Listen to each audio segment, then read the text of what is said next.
नाज़रीन breaking news है। PTI बानी ऐं शाह महमूद कुरैशी के साइफ़र केस में मिलियल सज़ाऊं ख़त्म कई वियूं आहिनि। ॿिन्ही खे बरी कयो वियो आहे। ॿिन्ही केसनि में साइफ़र केस में PTI बानी ऐं शाह महमूद कुरैशी खे बरी कयो वियो आहे।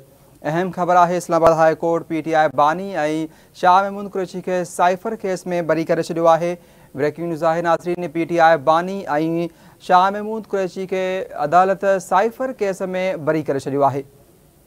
अहम ख़बर है इस्लामाबाद खां, जिते PTI बानी ऐं शाह महमूद कुरैशी की अदालत साइफ़र केस में बरी करे छॾियो आहे।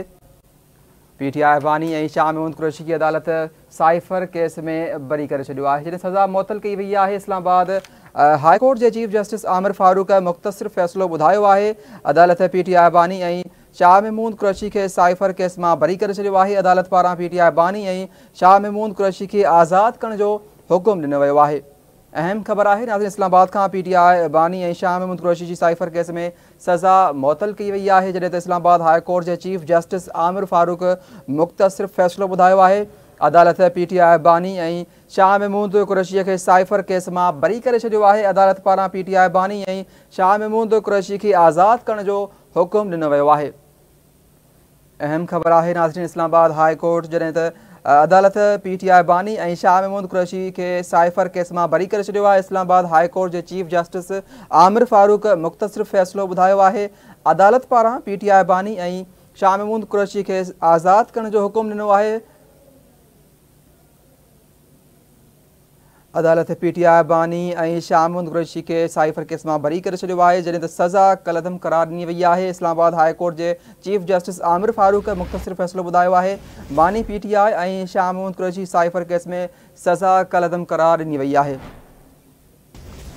जॾहिं त हिन केस जी ॿुधणी चीफ जस्टिस आमिर फारूक ऐं मियां गुल हसन कई आहे। जॾहिं त अदालत PTI बानी ऐं शाह महमूद कुरैशी के साइफ़र केस मां बरी करे छॾियो आहे। अदालत पारां PTI बानी ऐं शाह महमूद कुरैशी खे आज़ादु करण जो हुकुम ॾिनो वियो आहे। अहम ख़बर है, हिन वक़्तु अवांखे ॿुधाए रहिया आहियूं, इस्लामाबाद हाई कोर्ट के चीफ जस्टिस आमिर फारूक ऐं मियां गुल हसन इहा मुख़्तसिर फ़ैसिलो ॿुधायो आहे।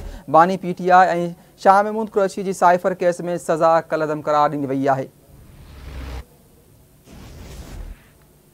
जॾहिं त हीउ फ़ैसिलो अहिड़ो ॿुधायो पियो वञे जेको पाकिस्तान जे सियासी मंज़रनामे ते असरअंदाज़ थी सघे थो। अदालत पारां PTI बानी ऐं शाह महमूद कुरैशी खे आज़ादु करण जो हुकुम ॾिनो आहे। जॾहिं त अदालत PTI बानी ऐं शाह महमूद कुरैशी खे साइफ़र केस मां बरी करे छॾियो आहे।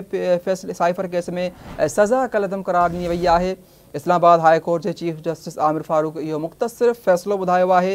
अदालत PTI बानी ऐं शाह महमूद कुरैशीअ खे साइफ़र केस मां बरी करे छॾियो आहे।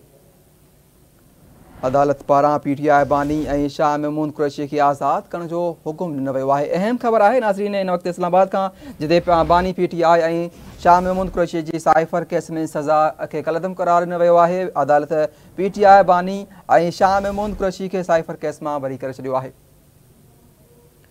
इन हवाले सां असां सां टेलीफोन लाइन ते मौजूदु आहे इस्लामाबाद मां कुर्बान बलोच। जी कुर्बान बलोच, कहिड़ा तफ़सील आहिनि? बानी PTI ऐं शाह महमूद कुरैशी सज़ा खे कलअदम करार ॾिनो वियो आहे।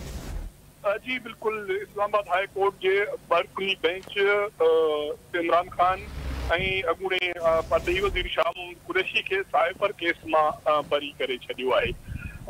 इमरान खान ऐं शाह महमूद कुरैशी के ट्रायल कोर्ट साइफ़र केस में 10 साल कैद बामुश्किल की सज़ा ॾिनी हुई, जंहिंखे इमरान खान पारां इस्लामाबाद हाई कोर्ट में चैलेंज कयो वियो हो। उन ख़िलाफ़ जेके अपीलूं हुयूं, उनजी बाज़ाब्ता जेका आई सुनवाई थी। अॼु जेका सुनवाई थी, उन खां पोइ उन ते जेको फ़ैसिलो हो महफ़ूज़ कयो वियो हो। ताज़ो उन इस्लामाबाद हाई कोर्ट के चीफ जस्टिस आमिर फारूक ऐं जस्टिस गुल हसन औरंगज़ेब ते ॿधल बेंच जो जेको फ़ैसिलो महफ़ूज़ थियल हो, उहो जारी कयो वियो आहे, जंहिंमें इमरान खान ऐं शाह महमूद कुरैशी खे जेका उहा सज़ा कलअदम करार ॾिनी वई आहे ऐं ॿिन्ही अॻवाननि खे हिन केस। अच्छा कुर्बान बलोच, इहो ॿुधाइजो त PTI बानी जी आज़ादी जा केतिरा इम्कान आहिनि? जॾहिं त ॿुधायो वञे पियो त ॿिया बि केस आहिनि, छा हिन वक़्तु आज़ादी मुमकिन आहे? ही वॾो केस आहे इमरान खान जे ख़िलाफ़। जी अच्छा कुर्बान बलोच, इहो ॿुधाइजो त PTI बानी जी आज़ादी जा केतिरा इम्कान आहिनि? ॿुधायो वञे पियो त ॿिया बि केसिस आहिनि, छा त पोइ हिन वक़्तु छा PTI बानी जी आज़ादी मुमकिन आहे? जी खां अॻु में बि हिकु अधु केस में इमरान ख़ान जी जेका सज़ा आहे उहा कलअदम करार थी चुकी आहे, पर उनजे बावजूदि हुन ख़िलाफ़ मुख़्तलिफ़ केसिस जेके आहिनि अञा बि मौजूदु आहिनि।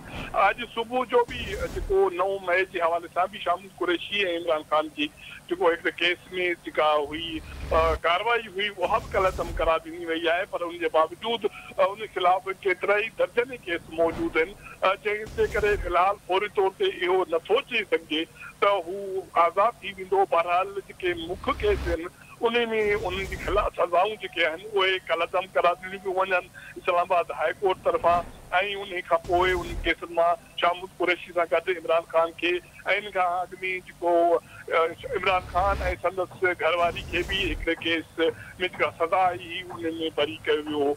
तंहिं करे हाणे वकीलनि जो जाइज़ो वठंदा ऐं उनखे पोइ जेकॾहिं कंहिं केस में हिननि खे सज़ा नाहे आई त ज़ाहिर आहे हू अदालत सां या जेल इंतज़ामिया सां रुजू कंदा, जंहिंजे कुर्बान बलोच साहब कोई फ़ैसिलो साम्हूं अची सघंदो।